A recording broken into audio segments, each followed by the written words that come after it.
Od 1. junija 2022 je v Sloveniji v uporabi nov zakon o voznikih, ki olajša pridobitev vozniškega dovoljenja za vožnjo z motocikli do 125 kubičnih centimetrov za kategorijo A1. Voznik mora imeti opravljen izpit za osebni avtomobil in ne sme biti mladi voznik. V šoli vožnje mora opraviti vsaj 6 ur vožnje. S tem pridobi posebno kodo, ki mu jo vpišejo na upravni enoti in označuje vozniško dovoljenje za kategorijo A1.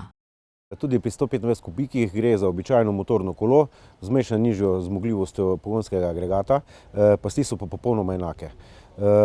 Jaz bom tako rekel, če mi obvladujemo osebni avtomobil, to ne pomeni, da obvladujemo tudi motor. Motor ima svoje specifike, že v štartu pa se moramo zavedati, da je prioritetna naloga vsakega voznika prepoznavanje nekih nevarnih situacij. Jaz sem prepričan, da tudi v teh 6 urah se bo vsak naučil voziti motorno kolo. Sem prepričan v to. Nekateri, ki bodo imeli menjalnik, se bodo tudi te stvari naučili. Nikakor pa se v teh 6 urah nobeden ne bo naučil obvladovati tega motorja. Za obvladovanje motorja je pa potreben trening, ker so tle tehnike zaviranja, kjer so motoristi izredno šibki, izredno, vse znamo vsi planirano se ustavljati, ampak zaviranje sili je popolnoma druga zgodba. Potem so tle tehnike vožnje, izredno pomembne za neko kvalitetno vožnjo po desnem smernem vozišču in pa tehnike gledanja. To so izredno pomembne stvari in to sam motorist na cesti se ne bo naučil.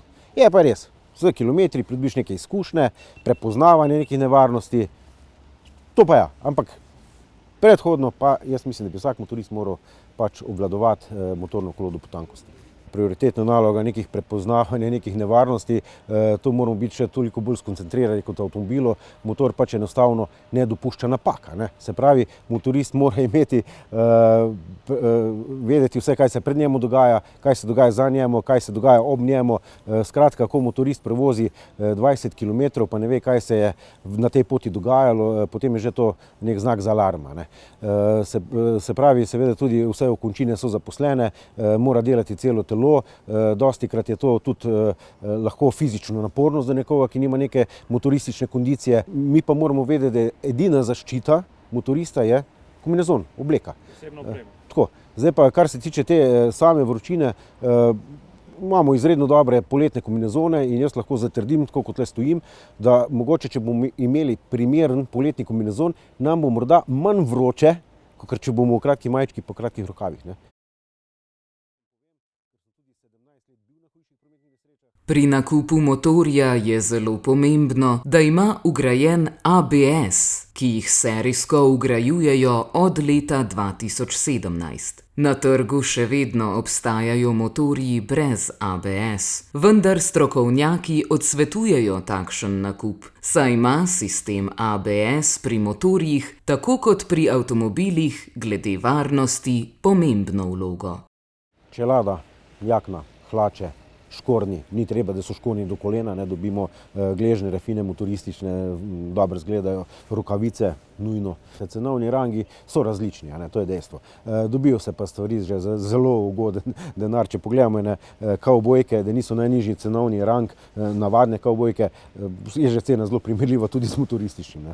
Ni tle neke bistvene razlike, da bi nekdo lahko za to zapenil, da je pač to predrago.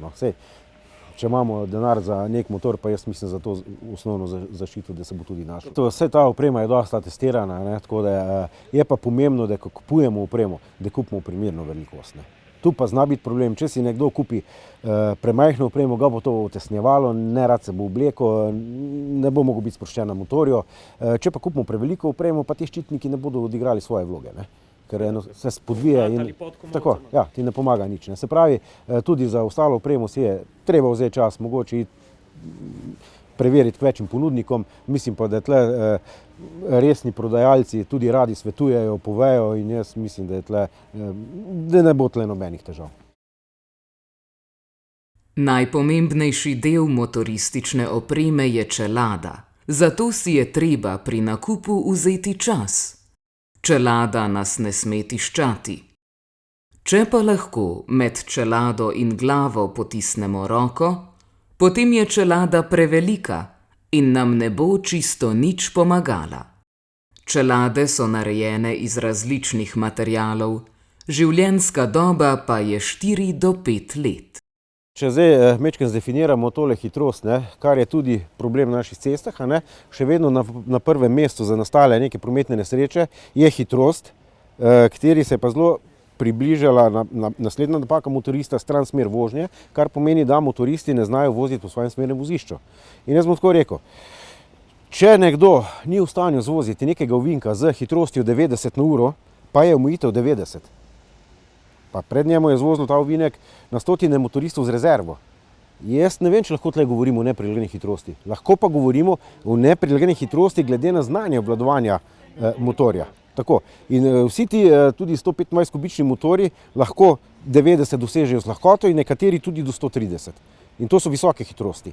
In jaz mislim, da vsak motorist mora vsaj približno vedeti, kje so limiti njegovega motorja in pri nagibih, in pri zaviranju, in pri pospeševanju. Zakaj? Zato, da bo na cesti vozil sproščeno, vedel, da ima rezervo, da če se stvar zakomplicira, lahko tudi še kaj naredi. Obvezno vsak motorist in dolžnost vsakega motorista je, da vozi striktno po desnem smernem vozišču, ker če gre motor po desnem smernem vozišču, glava pa meter preko, po nasprotnem smernem vozišču, to pomeni, da mi nismo na svojem pasu. In tle prihaja do težav. In tle ni razlike, ali je to 125 kubikov ali pa je to 1100 kubikov. Motorji s prostornino do 125 kubičnih centimetrov so odlična rešitev za vožnjo po prepolnih mestnih cestah, saj so takšni motorji lahki in okretni, a dovolj zmogljivi in hitri, da lahko držijo varen korak z drugim prometom. Vsi ti skuterji se bojo v bistvu največ uporabljali v bližini domačega okolja, in tudi v domačem okolju je v bistvu največ nekih nesreč, ker dostikrat se zgodi, da vozimo na pamet, največ se tudi gibljemo v domačem okolju, mogoče nismo tudi pozorni na cestišče, na ostale dejavnike, ampak seveda ne glede na to, kje je padec, cesta ne izbira. Tle definitivno prihaja do nekih poškodb. Mogoče pa samo za informacijo, če je povprečna teža motorista 70 kg, pa da mi trčimo za hitrostjo 50 na uro v nek fiksen predmet. Pride tle do neke naletne teže telesa nekje 1750 kg. To so izredni udarci za telo. Enormne sile. Enormne sile. In tle edina zaščita, ki lahko imamo, je pa seveda motoristična oprema. Je pa dostikrat to samo izgovor, da je poleti prevroče, pa tako, ker tudi dobre te kombinezone dobimo poletne. In tudi nekako bom rekel, da grejo skupaj z modo. V bistvu lahko kupiš motoristične kavbojke, ki so na videz popolnoma enake kot ostale, pa imajo vse pripadajoče ščitnike zraven. Tudi jaknice, jaz mislim, da tle opreme ni denino. Novi zakon voznikom torej prinaša skrajšano pot do vozniškega dovoljenja za motorje do 125 kubičnih centimetrov, nižje stroške in hitrejšo pridobitev izpita za kategorijo A1. Dovoljenje bo veljalo le za vožnjo po Sloveniji. Tisti, ki bi radi vozili tudi v tujini, morajo seveda prav tako imeti vozniško dovoljenje za kategorijo B. Ne smejo biti mladi vozniki, opraviti morajo zdravniški pregled, se udeležiti teoretičnega izpita, nato odpeljati najmanj 7 ur vožnje in na koncu jih čaka še izpit.